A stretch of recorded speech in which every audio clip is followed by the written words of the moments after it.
We're filling up the battery. Consumers are feeling the zap of higher utility costs, as the average cost of electricity is up over 40% since 2020, a huge problem in places like California, Illinois, and here in Houston. You know, the cost of everything is going up right now, and I'm getting fairly close to retirement, so cost control for us is a big thing. Jeff writes cost control, solar panels familiar to many. On the roof on the back side of the house. Oh, okay.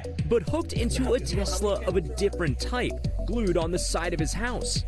It's called a virtual power plant, or VPP. The solar panels on the roof not only power Wright's home, but excess energy not used by the house gets stored by the battery, where it can be sent back to the power grid.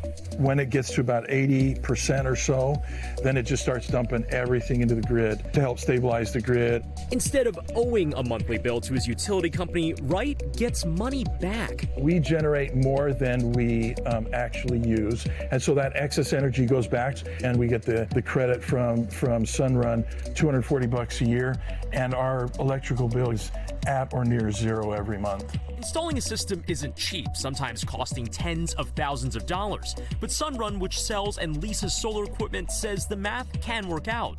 Those prices that we pay to customers vary from state to state, but usually it ranges from hundreds up to maybe $1,000 per year for a customer for allowing Sunrun to dispatch the energy out of its batteries onto the grid to help their neighbors. VPP programs are available or will soon be available in 35 states and Washington, D.C., with the Department of Energy saying they could be part of the solution to feeding electricity-hungry data centers. The setup's simple. VPPs can be powered by everything from smart thermostats to appliances. And utility providers like Reliant hope one day even buy electric vehicles.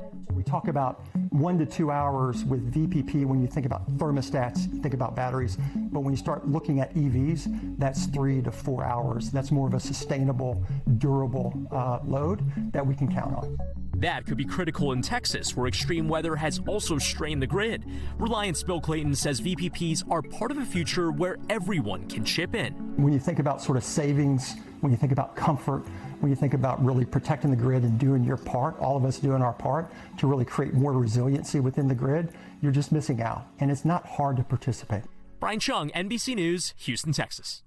We thank you for watching, and remember, stay updated on breaking news and top stories on the NBC News app or watch live on our YouTube channel.